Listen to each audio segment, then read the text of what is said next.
Nosso tema, pastor, fala de o drama do sofrimento do justo. E o texto está em 2 Timóteo, capítulo 3, versículo 12.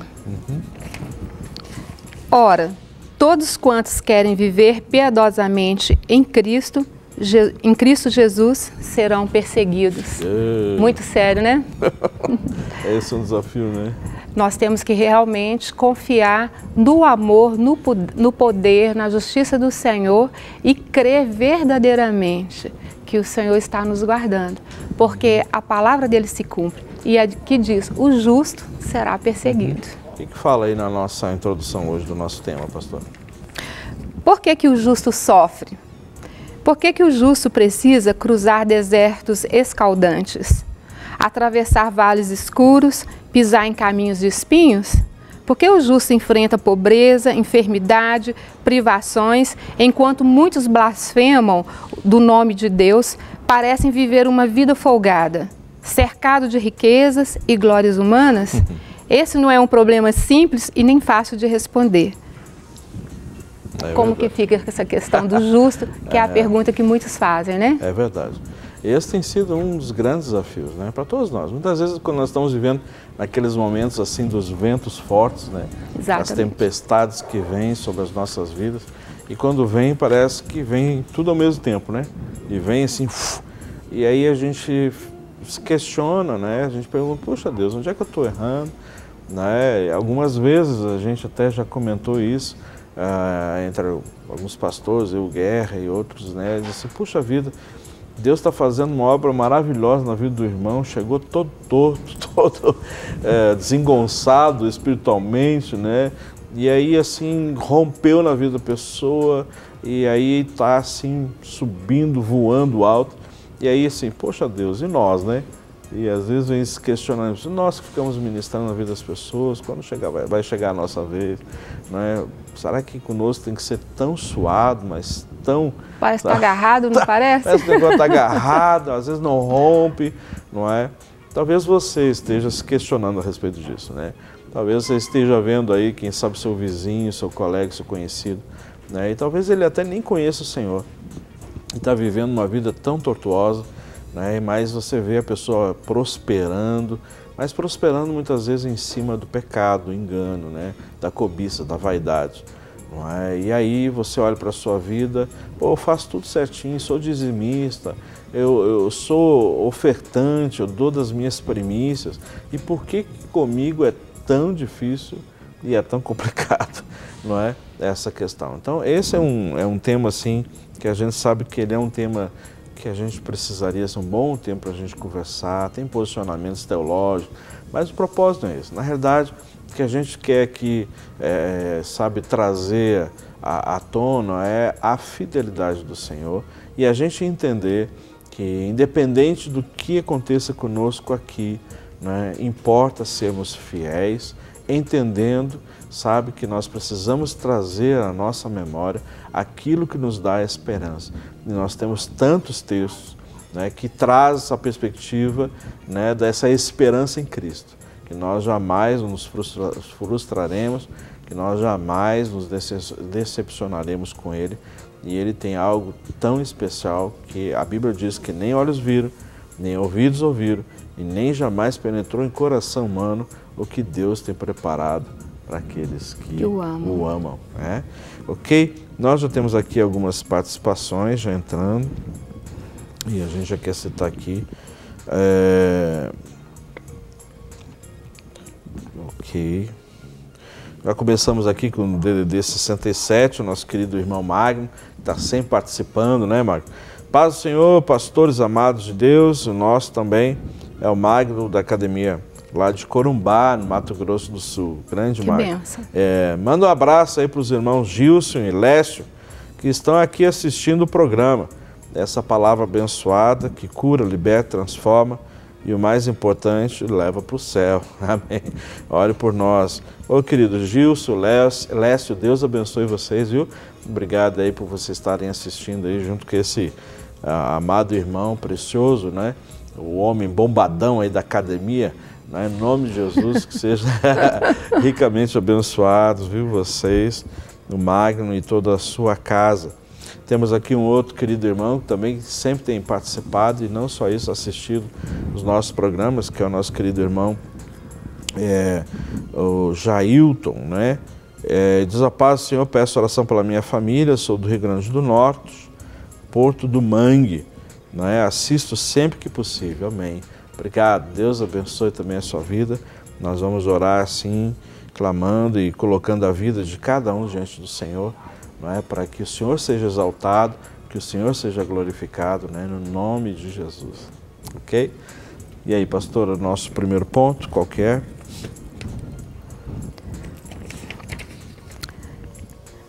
Vejamos a inevitável realidade do sofrimento do justo. Asaf, ao ver a prosperidade do ímpio e sentir na carne a dor das provações, abriu seu coração para Deus e disse: com efeito, inutilmente conservei puro o coração e lavei as mãos na inocência, pois de contínuo sou afligido e cada manhã castigado. O mesmo Asaf ainda pergunta: até quando, ó Deus, o adversário nos afrontará? Olha, pastor, isso aí é bem sério, que é uma pergunta que muitos fazem, né? Está lá no qual salmo que está aí? 73. 73 e 74. Isso. Mas em Salmo 73 eu vejo ali também quando o servo do Senhor fala: eu estou vendo o ímpio prosperar, ter uma vida tranquila, ele afronta o Senhor, ele afronta os seus filhos e continua ali com uma vida tão tranquila. Por que que eu, que estou no caminho, me esforçando para fazer o que é certo, estou vivendo uma aflição tão grande? E é interessante que ali ele orando e o Senhor mostra para ele: olha, filho, você está enfrentando as lutas, mas você lá na frente vai estar no reino e você não vai ter mais aflições, suas lágrimas serão, né, enxugadas, você vai ter uma vida de paz, de comunhão e não vai lembrar da tristeza do passado. Mas veja qual que é a recompensa daqueles que hoje estão subjugando os servos do Senhor, que maldizem a palavra do Senhor. Eles não têm prazer de sair nas ruas muitas vezes com paz. Olha para os lados porque correm o risco de ser roubados, serem assassinados. Eles não têm paz no seu coração. E eu vou mostrar para você qual que é o final deles, qual que é o fim deles. Então, muitas vezes as pessoas acreditam no sucesso da força das suas mãos, mas não creem lá no futuro e não veem o amor de Deus cercando e guardando. E muitas vezes, meu caro amado, você está passando por uma aflição, não está compreendendo, mas o Senhor está te guardando todo momento, te carregando no colo. E mesmo no meio da aflição, no meio da tempestade, quando você para olhar para você, você vê que existe uma paz lá no seu coração. E você anda de cabeça erguida. É totalmente diferente essa paz, não é, pastor? E uma coisa, pastor Silvana, que eu tenho percebido, que a maioria das pessoas que nós temos atendido, né, são pessoas que chegam assim, completamente, sabe, desanimadas espiritualmente falando, não é? Pessoas assim, sem perspectiva de futuro, de esperança, né? E muitas vezes com esse sentimento no coração, o que adianta eu estar sendo fiel, mas até hoje Deus não me mandou o meu varão ou a minha varoa. Até hoje, sabe, eu estou assim no financeiro, sabe, sobra pouquinho só. Por que comigo as coisas acontecem desse jeito, né? Então as pessoas questionando, né? E questionando Deus. E não somente questionando, entrando numa dimensão que ela é muito perigosa, que é a dimensão da murmuração. Exatamente. Quando entra na murmuração, sabe, aí começa a se tornar, é um passo, se tornar maledicente. Então começa a maldizer, né, automaticamente a Deus. Porque quando maldiz a vida, por que comigo é assim? Porque eu deveria ter nascido em outra família rica, eu deveria ter nascido numa outra geração. Então, sabe que no fundo... Está vivendo a vida do paraíso agora, né? E aí assim fica, sabe, colocando que, então, Deus errou. Na realidade, no fundo está querendo dizer isso. Deus errou.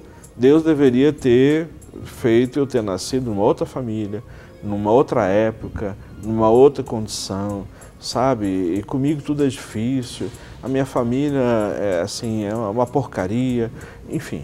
Aí entra nessa dimensão, sabe, da murmuração, que já é um passo para a maledicência. E quando você está maldizendo a você mesmo, a sua família, a sua casa, então no fundo você está dizendo assim, ó, Deus errou. Deus errou. E é verdade, entristece o coração do Senhor. Com certeza. Porque é como se estivesse limitando a fé. E nós também vemos, pastor, que nesses momentos de lutas, eu vejo que quando o Senhor está nos lapidando, o Senhor está nos preparando, nos fortalecendo e permitindo que a gente possa ver nessa caminhada alguns dos nossos erros, situações que tem que melhorar na nossa vida no dia a dia. E também nós aprendemos a amar, porque a gente vai vendo ali o amor do Senhor e vai aprendendo com este amor também a amar. E até mesmo ali com o pessoal quando estava no deserto, né, não conseguiam valorizar o que Deus estava fazendo a cada dia e começaram a murmurar. E então, nessa murmuração, se estendeu o tempo deles de dificuldade, de caminhada no deserto. E quando nós aprendemos a ver o que Deus está querendo fazer naquela situação e nos prostramos diante dele, ele vai mostrar onde devemos corrigir, consertar ou crescer. E ali, esses tempos de grandes lutas diminuem. Né? Na verdade, eles vão diminuir com o nosso conhecimento do que o Senhor está fazendo e aprendendo a agradecer nas dificuldades também. Porque, na verdade, por maior que seja a dificuldade, se nós olharmos, as mãos dele estão estendidas e nós conseguimos dormir debaixo de um teto abençoado, nós temos o alimento na nossa mesa. Mesmo que ele surja ali na hora daquela refeição, mas a mão do Senhor está nos sustentando e guardando. Mas é muito mais fácil a gente querer que tudo já venha bem antecipado, né? E eu já vejo ali o meu futuro com jet ski, né? Uma mansão gostosa. Mas, para alcançar ali, o Senhor nos conhece. Então, nem a todos nós pode ser dado todas as coisas que nós pedimos. Porque se a gente ficar em 100% de alegria, de repente, a gente esquece do Senhor. E esse texto inicial que nós colocamos de Timóteo, na verdade, ele fala algo assim tremendo, né? Então, todo aquele que decide viver uma vida piedosa, então vai passar por provações, vai passar por perseguições. Por quê? Porque o mundo não tem nada a ver conosco. Nós estamos aqui de passagem. Não vai compreender a graça de Deus, né? Não. Então, assim, nós estamos de passagem, não é? E a palavra de Deus é muito clara a respeito disso, não é? Dizendo que existe uma luta muito forte entre a carne e o espírito. Então, e a carne sempre quer nos puxar para cá. Ou seja, aqui é teu futuro. Essa dimensão aqui que é o ideal para você. Então, você tem o direito de viver em excelência aqui, não é? Mas, ao mesmo tempo, nós temos a questão espiritual que nos afirma. Ou seja, que Deus tem coisas preparadas para nós que a gente não consegue alcançar ainda, não é? Que a excelência vai muito além, né, disso que nós olhamos e achamos que o excelente daqui, sabe, é melhor que o excelente que Deus tem preparado para nós no outro momento, ou seja, após o nosso túmulo. Então esse é um desafio para todos nós. E aí nós temos que exercer o quê? A nossa fé. Para você estabelecer essa fé e entender que a palavra de Deus, ela é verdade, ela é real, ela é a verdade, então nós temos que crer que o Senhor foi preparar mansões celestiais para nós, a Nova Jerusalém, ou seja, ruas de ouro, enfim, tudo que as Escrituras nos garante, né, que nós teremos. Agora, entenda aqui, só pensar um pouquinho a respeito daqueles que viveram piedosamente nas Escrituras. Qual foi o fim deles, não é mesmo? Nossa, então, foi violento, né, foi pastor? violento, né? Mas é isso que nós temos que entender. E as Escrituras também nos ensinam a pensar o quê? Nas coisas do alto. Pensar nas coisas do Senhor. Buscar as coisas. Buscá-las de primeiro para depois as daqui, porque o Senhor cuida daqui na nossa vida. Verdade. E muitas vezes estamos primeiro preocupados com as daqui, para depois pensar nas coisas do Senhor. E invertemos esse valor, né? É buscar as coisas do Senhor. Amém. Aí sim, o Senhor está cuidando das nossas. Com certeza. Vamos ver aqui, pastora, mais algumas participações. DDD 21... Peço oração por mim e toda a minha família. Um abraço para você. Obrigado aí pela sua participação, viu? Nós vamos orar, sim. Olá, eu sou Marcelo de Imperatriz do Maranhão. Estou com meu irmão Raimundo, ligado na Super. Opa, um abraço a vocês, Deus abençoe. Amém, amém. Obrigado pela sua companhia, viu? Obrigado aí o Marcelo e o Raimundo que estão nos assistindo. Grande abraço para vocês aí, Imperatriz, no nome de Jesus. Tem sido um grande privilégio ter aí a participação de vocês. Olá, boa tarde, meu nome é Sara. Gostaria de mandar um grande beijo, um abraço para a pastora Silvana. Eu fiz o curso da Clínica da Alma com ela e me abençoou muito, viu, pastora Silvana aí. Obrigado pelo abraço. Deus te abençoe, minha abraço para você, pessoal aí conhecendo você. Paz. Acredito que as adversidades nos aproximam mais de Deus, verdade. É a Evaline de Teresópolis, sou da igreja Hebron, é isso? Hebron em Teresópolis. Abraço para todos. Provérbios 16:7 diz, quando os caminhos do homem agradam ao Senhor, faz que até os seus inimigos tenham paz com ele. Amém. Obrigado pela sua participação e sua audiência, viu, querido? Em nome de Jesus. Temos aqui mais uma outra participação. Pastor, o que eu faço para curar a minha alma? Não aguento mais a minha vida, é só chorar. O DDD 31, procura a clínica ali, não é? Atrás do Hospital Belo Horizonte. Eu tenho certeza que o Senhor tem poder para restaurar a sua vida, né? Temos ali, pela graça do Senhor, tantos testemunhos de tantas pessoas que têm passado por ali e têm sido assim abençoadas pelo Senhor. Não porque é nós, né? Existem tantos outros ministérios que trabalham nesta área que podem ser ferramentas preciosas das mãos do Senhor para que você possa ser restaurado e restaurado, tá bom? Eu entendo que a Clínica da Alma é uma dessas ferramentas de Deus para esse tempo, para gerar restauração e cura na vida das pessoas, tá bom? Então, uma das coisas que a gente tem recebido muito, até essa semana eu recebi umas 2 mensagens e 2 e-mails lá para a clínica, é assim, perguntando se só os membros da Lagoinha que podem participar. Não, nós nunca aqui falamos que é somente para os membros da Igreja da Lagoinha, né? Então é aberto para a igreja, não é? Ou seja, não dependemos de placa denominacional, não estamos, sabe? Não, você pode nos procurar. Se você não faz parte de igreja alguma, né? Algumas pessoas dizem assim, eu não sou evangélico, né? Nós não estamos preocupados com a sua religião, né? Nós estamos preocupados em você experimentar a restauração. Todos nós passamos por dificuldades, por lutas, né? Então, o que nós queremos é ver você restaurado e experimentando a excelência do Pai. E a excelência do Pai nem sempre quer dizer você viver isento de tempestades, de tribulações, mas quer dizer também que você vai viver momentos de desertos, tempestades fortes, inundações, no que eu digo quando eu estou falando assim na dimensão da alma, do espírito, quem sabe talvez até na dimensão material também, né? Mas o que nós não podemos perder é o foco, que a nossa fé não está naquilo que eu tenho e eu posso segurar, mas a minha fé está estabelecida naquele que tem poder sobre todas essas coisas. Amém. Jesus Tremendo. Cristo, o justo. Amém?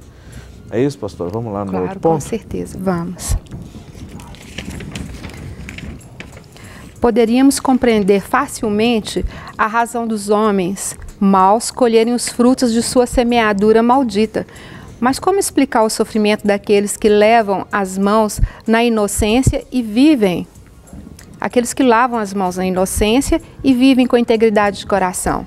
Como explicar que Jó, sendo o melhor homem do seu tempo, sofreu maiores golpes na saúde, na sua família, na sua vida financeira? Como entender que Paulo, o maior de todos os apóstolos, enfrentou prisões, cadeias, açoutes e passou o final de seus dias numa masmorra romana antes de ir para a guilhotina para ser decapitado? Importa-nos saber, porém, que a vida não se limita apenas ao que acontece ao lado de cá da sepultura. Há ainda uma eternidade pela frente. Como ela será? Maravilhosa, com certeza. Muito maravilhosa. né? Realmente, nossos amados irmãos ali sofreram situações muito difíceis, muito complicadas, mas eles perseveraram até o fim. Eles não falaram, mas espera aí, tem alguém que não está seguindo o Senhor, mas está sentado num trono, tem pessoas milionárias e não ficaram questionando isso. Eles sabiam do amor deles pelo Senhor e que o Senhor tem de promessa para eles na vida deles depois que partissem daqui. E eles confiaram e foram até o fim. Eles não ficaram, como que eu vou fazer, estou a ponto de desistir. Não, eles perseveraram, eles confiavam naquele que realmente prometeu. E o que prometeu é fiel para cumprir. É o que nós temos de tomar como exemplo na nossa vida. No meio do caminho, um irmão ou até mesmo o pastor, alguém me falou algo que me feriu, estou desistindo de Deus. Não vou ficar mais ali. Se o seu alvo é o Senhor, se o seu alvo é a eternidade, nós não vamos olhar para um ou para o outro. A palavra diz, primeiro tira o arqueiro dos seus olhos, para depois apontar do outro. E o que nós temos que fazer? É falar, o meu alvo é o Senhor, o consumador da nossa salvação. Então, eu vou seguir em frente, eu vou orar por aquele que eu acho que possa ter me destratado, mas muitas vezes ele nem viu, nem percebeu, e vou continuar a caminhada, porque eu tenho um Deus para eu servir. Glória a Deus. Minha caminhada é fazer bem para o que está aqui na minha frente, na minha direita, na minha esquerda, é deixar meus ouvidos atentos à necessidade daqueles que estão sofrendo, é animá-los, caminhar com eles para que eles possam crer e repassar isso para a frente. E não é olhar uma ou outra situação e ficar com dó de mim mesmo e desistir no meio do caminho. Né, pastor? Você imagina nossos amados lá no passado, se tivessem desistido no começo, quando foi jogado numa prisão, foi açoitado, que exemplo que teria ficado? Mas eles foram até o fim. Verdade. Paulo contava ali naquela prisão, jogado ali, existia um alvo, alcançar ali a vida do carcereiro, né? Ele foi salvo, a família dele foi salva, a mulher antes, que era adivinha, foi liberta, e os pilares daquele lugar foram sacudidos, foram balançados, e ele viu ali o poder sobrenatural de Deus.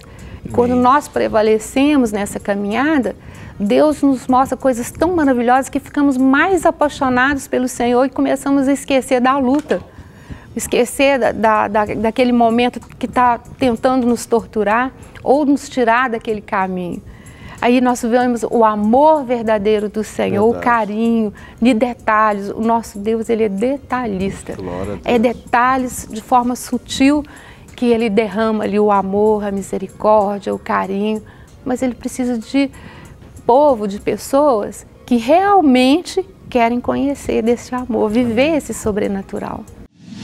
Para receber todas as novidades do canal, inscreva-se e se curtir o vídeo, clique em gostei. Aproveite para acompanhar a Rede Super nas redes sociais.